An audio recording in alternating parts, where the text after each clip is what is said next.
Be me. Name is Miranda. 34 years old. Dean of Student Wellness and Inclusion. Hartwell College. Small private liberal arts school. Prestigious. Expensive. Progressive. Everything I ever wanted to be part of. 4 years building programs. Mandatory wellness modules. Inclusive language guidelines. Healthy masculinity workshops. Safe space certifications. I thought I was changing the world. Turns out I was just emptying it. The email came on a Tuesday morning. Subject line: Emergency board meeting, enrollment crisis. My stomach dropped before I opened it. Crisis. That word doesn't get used lightly here. Not at Hartwell, where everything is carefully worded, thoughtfully considered, diplomatically expressed. Crisis meant someone was scared. I scrolled through the message. Board convening Friday. All senior administration required. Topic: Male student retention and enrollment trends. My name specifically mentioned, as someone who would be presenting. Presenting what exactly? Nobody told me. I called Cordelia immediately. She was my ally in administration, director of human resources. We had built programs together, supported each other, believed in the same things. Did you see the email? I saw it. What's going on? I don't know everything, but it's bad, Miranda. The numbers are really bad. What numbers? Male enrollment, male retention. It's collapsed. Collapsed how? You'll see Friday. Just be prepared. Be prepared. For what? I had no idea. Friday came faster than I wanted. The boardroom was full. 12 board members. Senior administration. Department heads. People I recognized. People I didn't. All looking at folders. Thick folders. Full of data I hadn't seen. Whitmore called the meeting to order. Board chair. 62 years old. Old money. Old values. I never liked him. Too traditional. Too focused on things that didn't matter, like endowment returns. And enrollment numbers. Apparently enrollment numbers mattered now. Thank you all for coming on short notice. We're here because Hartwell faces an existential threat. Not financial. Not reputational. Demographic. He pulled up a slide. Male enrollment. Fall 2021, 47%. Fall 2022, 44%. Fall 2023, 40%. Fall 2024, 36%. Fall 2025, 33%. I stared at the numbers. 33%. 1/3. In 4 years we had gone from nearly balanced to 2 women for every man. The trend is accelerating. If we project forward, we'll be below 25% male within 3 years. At that point, several of our programs become non-viable. Our dating culture becomes non-existent. Our alumni giving from male graduates, which historically funds 60% of our scholarships, will crater within a decade. I wanted to say something about how gender balance wasn't everything, about how women deserve space, about how this was correction, not crisis.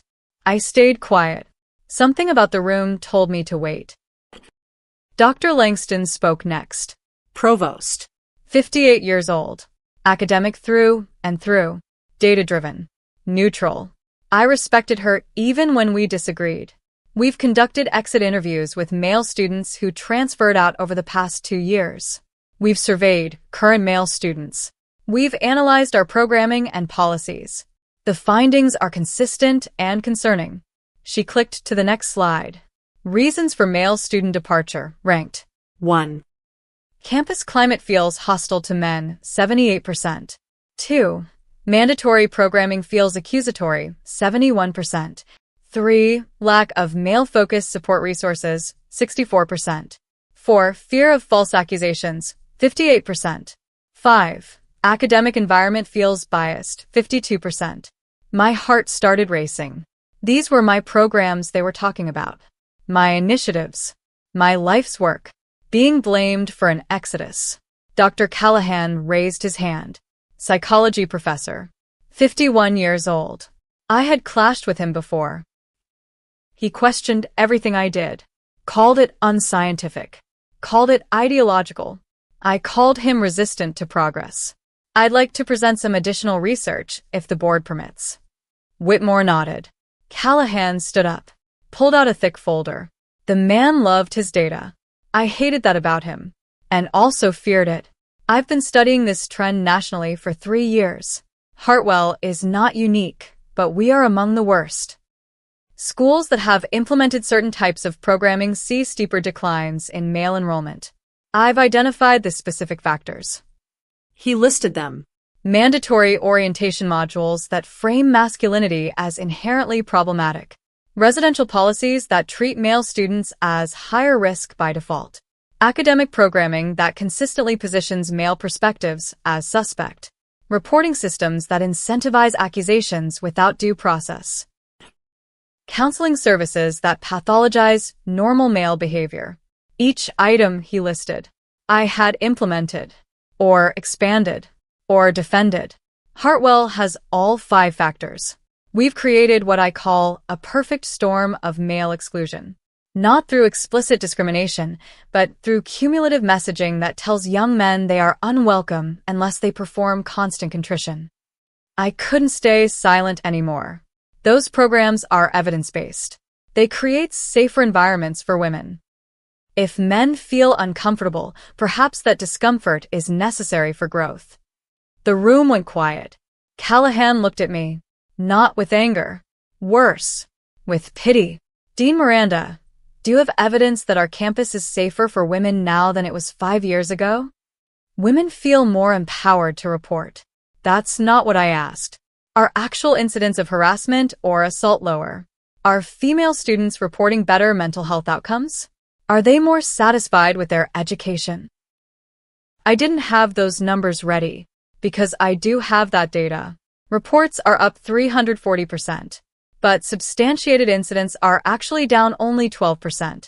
What that suggests is we've dramatically lowered the threshold for what constitutes a reportable offense, not that we've made anyone safer. Dr. Ashford jumped in. Business professor. 47 years old. Woman. I expected her to support me. She didn't. I've been tracking the career outcomes of our female graduates. Despite all our women's leadership programming, our female students are not outperforming peer institutions on any measurable career metric. Salary, leadership positions, graduate school acceptance. We're average at best. I tried to defend. Leadership development takes time. We're building foundations. We've been building foundations for 8 years. At some point, we need walls and a roof. Our female students want internship connections and professional skills. They're getting empowerment workshops and grievance frameworks. This wasn't how this was supposed to go. The women were supposed to be on my side. Whitmore called for student testimony. This was new. I didn't know students would be here. Didn't have time to prepare, to frame the conversation, to provide context. 3 students walked in. 2 male, 1 female. The first was Brennan, 20 years old, junior, computer science major. I vaguely recognized him. He had complained about something once. I had dismissed it. Thank you for having me. I almost transferred last year. I want to explain why. He spoke calmly, measured, not angry. Worse, resigned. Freshman orientation was 3 days of being told that men like me are the problem, not specific men who do bad things. All men. We had to complete modules about our potential to harm. We had to write reflections about our privilege. We had to acknowledge things I had never done and would never do. I interrupted. The modules are about awareness. They're not accusations. Brennan looked at me, patient, like he had expected this. Dean Miranda, with respect, when you require someone to write about how they benefit from rape culture as a condition of enrollment, that is an accusation. I have never harmed anyone. I have never disrespected anyone. But I was required to confess to being part of a system of harm. It's about structural awareness, not personal guilt. The effect is the same. I felt guilty for existing. And when I tried to talk about it, I was told my discomfort was fragility, that I needed to sit with my discomfort, that my feelings didn't matter, because I had privilege. I started to respond. Whitmore cut me off. Let him finish. Brennan continued. I thought about transferring every week for 6 months. The only reason I stayed is because my scholarship isn't transferable. But I've stopped participating. I don't speak in classes that discuss gender. I don't join clubs. I don't go to campus events. I just get my degree and leave. That's not education. That's survival. The second student was Marcus, 19 years old, sophomore now, had actually transferred out, then came back. I left after fall semester freshman year, went to state. It was fine, nothing special, but I came back because my girlfriend is here and we're serious. I want to explain what changed. He paused. When I was here before, I got reported for making a female student uncomfortable in a study group. I asked if she understood a concept because she looked confused. She reported it as a microaggression. Said I was implying she was less intelligent because of her gender. I remembered this case. I had supported the report going forward. Said it was a learning opportunity. Nothing happened officially, but everyone knew. My friends looked at me differently. The professor treated me differently. I became the guy who got reported, even though I did nothing wrong, even though I was trying to help. The reporting system is designed to encourage people to come forward, I said. The reporting system is designed to assume men are guilty until proven innocent. And even when you're proven innocent, you're still guilty in everyone's eyes. Dr. Callahan asked him a direct question. Marcus, what would make you feel welcome here? Just treat me like a person. Not like a potential criminal, not like a representative of all men throughout history, just a 19-year-old kid trying to get an education. The third student was Sage, 21 years old, Senior, women's studies minor. I expected her to defend us, to explain why the programs mattered, to validate everything I had built. She didn't. I want to start by saying I'm a feminist. I believe in women's empowerment. I took Dean Miranda's Healthy Masculinity workshop as a facilitator. I believed in what we were doing. Past tense. believed. My stomach tightened. But I've watched what's happened to this campus. When I was a freshman, there were guys everywhere. Study groups, parties, dining hall, everywhere. Now I can go days without having a real conversation with a male student. They're either not here, or they're hiding. She looked directly at me. Dee Miranda, do you know what female students talk about? We talk about how there are no guys. We talk about how the dating scene is dead. We talk about how we feel like we're at an all-girls school even though it's supposed to be co-ed. Your programs were supposed to make us safer. They made us lonelier. I tried to respond. Social dynamics aren't the goal of educational programming. Then what is the goal? Because we're not safer. We're just more anxious. All the workshops about danger and consent and microaggressions have made us see threats everywhere. I'm more scared walking across campus now than when I was a freshman. Not because anything is actually more dangerous, but because you've trained us to be afraid. I had no response. Dr. Ashford asked Sage a follow-up. Do you think the programs have benefited women at all? Some women. The ones who run the programs. The ones who get leadership positions in women's organizations. The ones who like having power over men. But regular women just trying to get an education and maybe meet a nice guy and have a normal college experience? We're worse off. Way worse off. The students left. The room was silent. I could feel everyone looking at me, waiting for me to say something, to defend myself, to defend my programs, to explain why the data was wrong. Why the students were wrong. Why everyone was wrong except me. I opened my mouth. Nothing came out. Whitmore moved to the next agenda item. Program review.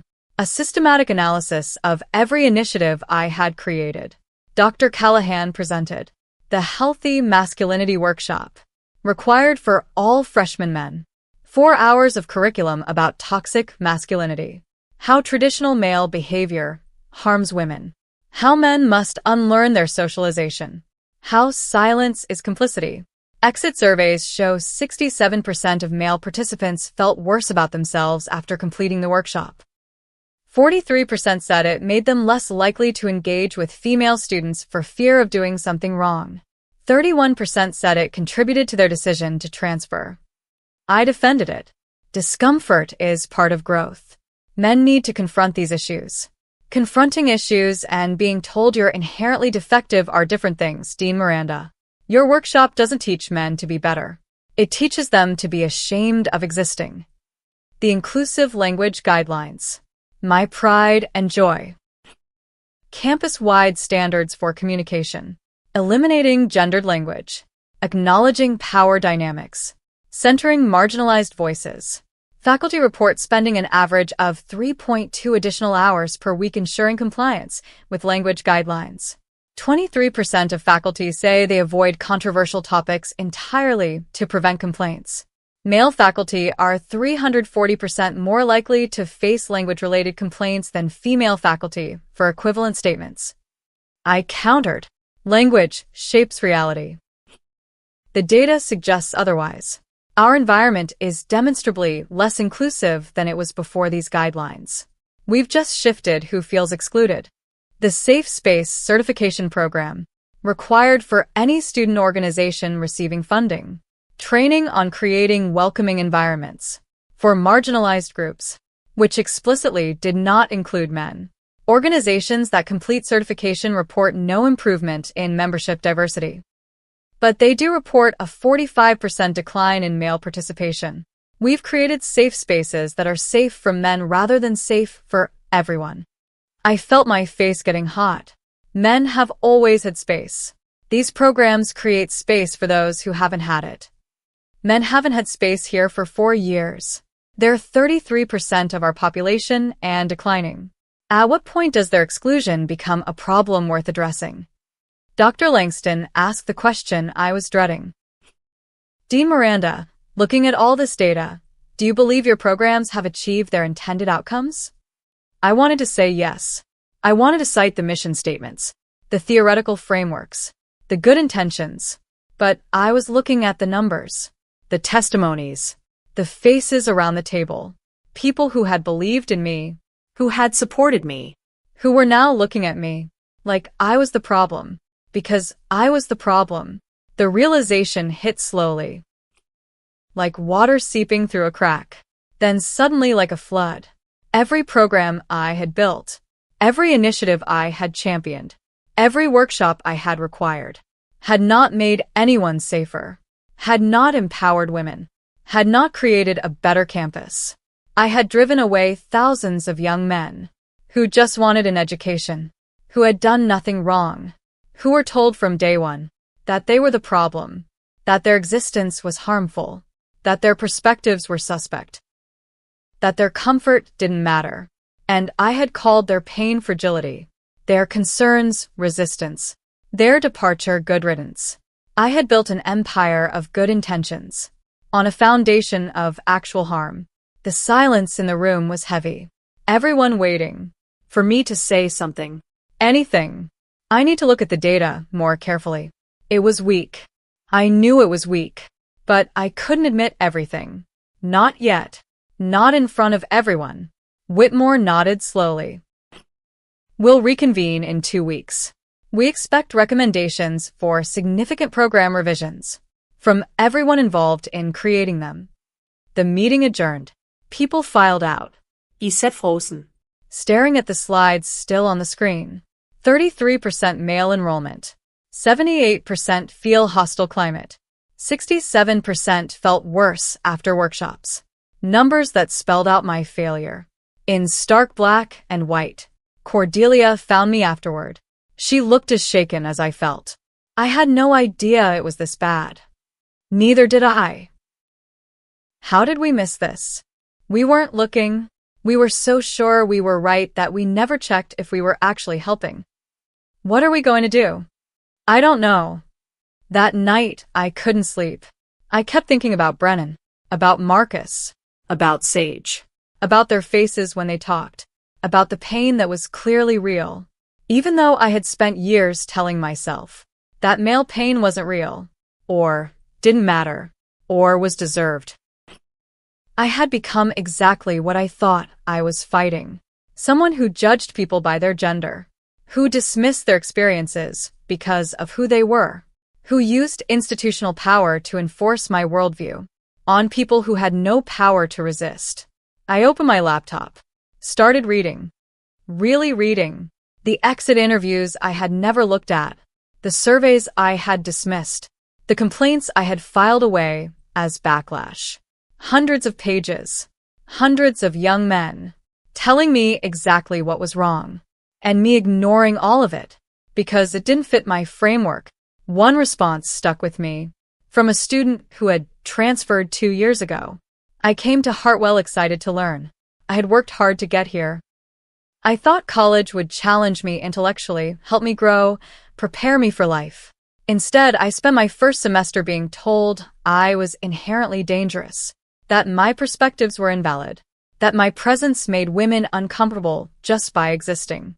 I tried to adapt, tried to be the good kind of man they wanted, but nothing was ever enough. Every time I thought I understood the rules, they changed. Every time I tried to participate, I was told to step back. Eventually, I realized they didn't want me to be better. They wanted me to disappear. So I did. I read it 3 times, each time feeling worse, because I had probably met this student, probably dismissed his concerns, probably told him his discomfort was growth, and he had left, and I had counted that as success, as the removal of someone who didn't belong, instead of as the failure of everything I built. The following weeks were brutal. I reviewed every program with new eyes, saw what I had refused to see, the assumptions baked into every workshop, the biases embedded in every guideline, the accusations disguised as education. I met with Dr. Callahan, voluntarily, asked him to explain his research, really explain it, without me interrupting, without me defending. He was surprised, but generous, walked me through the data, the national trends, the specific factors, the schools that had reversed course, and seen enrollment stabilize. It's not about abandoning principles, he said. It's about applying them consistently. If we believe in judging individuals as individuals, we have to include men in that. If we believe in creating inclusive environments, we have to include men in that too. I thought I was helping women. You are trying to help women by hurting men. That's not equity. That's revenge. And it doesn't even work. The women here aren't better off. They're just surrounded by fewer men and more anxiety. I met with Dr. Ashford too. Asked her what female students actually wanted, actually needed. Not what I thought they needed, based on my ideology, but what they said they needed. When given the chance to speak freely, they want career support, mentorship, professional connections, practical skills. They want to feel like capable adults, not perpetual victims. Your programming infantilizes them while pretending to empower them. She wasn't wrong. I had built programs that taught women to see threats everywhere, to feel endangered by everyday interactions, to rely on administrative protection instead of their own strength. What would actually help them? Treat them like the capable adults they are. Give them real skills. Connect them with successful alumni. Stop telling them the world is against them and start showing them how to succeed in it. The recommendations came together slowly, painfully. Each one a repudiation of something I had built. Mandatory workshops made voluntary. Language guidelines simplified and depoliticized. Reporting systems revised to ensure due process. Male student support programs created. Counseling services audited for bias. Orientation modules completely rewritten. I helped draft them, not because I agreed with everything, but because the data was clear. And I had been wrong for 4 years, while hundreds of young men paid the price. The board approved the changes unanimously. Even I voted yes. It felt like signing the demolition order for my own house. But the house had been built on sand and was hurting everyone inside it. 6 months later, early enrollment data showed male applications up 18%. First increase in 5 years. Female applications held steady. The campus felt different, more balanced. More normal. Less tense. I saw Brennan on campus. He was with a study group, mixed gender. Laughing about something. Participating. Present. He saw me too. Nodded slightly. Not friendly exactly, but not hostile. Acknowledgement that something had changed. That maybe I had changed. I'm still the Dean of Student Wellness and Inclusion. Still believe in creating welcoming environments. Still believe in supporting those who need support. But I define those things differently now. Wellness means everyone's wellness, including men. Inclusion means everyone's inclusion, including those I used to exclude. Support means actual support, not ideological compliance disguised as help. I was the problem. For 4 years. I was exactly the problem I thought I was fighting. I judged people by their gender. I dismissed their pain because of who they were. I used my power to enforce my biases and called it justice. The students exposed the truth, not with anger, not with protests, just by telling their stories, calmly, clearly, undeniably. And I finally listened, not because I wanted to, but because the evidence was overwhelming, and I couldn't pretend anymore. Sometimes I wonder how many young men I hurt during those 4 years. How many transferred out? How many stayed silent? How many learned to hide? Because I taught them their existence was a problem. I can't undo that. Can only do better now. Can only admit I was wrong. And try to fix what I broke. The hardest part isn't changing policies. It's changing myself. Admitting that my certainty was arrogance. That my righteousness was prejudice. That my help was harm. I thought I was changing the world. I was. Just not in the direction I intended. The male students I drove away taught me more about equity than all my training and theory by showing me what exclusion actually feels like. From the receiving end, I listen more now, pronounce less, ask questions instead of making statements, consider that I might be wrong before assuming I'm right. It's uncomfortable, it's humbling, it's necessary. I was the problem. Now I'm trying to be part of the solution. One day at a time. One conversation at a time. One admission at a time. That I don't have all the answers. That my framework isn't universal truth. That the people I was trying to help might know better than me what they actually need. The male students exposed the truth. And the truth was me, standing in the way of everything I claimed to value. I'm out of the way now. Or trying to be, and the campus is healing. Slowly. Without me leading. Just me following. For once. Turns out that's what they needed all along. Not my leadership. Not my programs. Not my vision. Just me getting out of the way and letting them learn without being told that learning while male was a crime.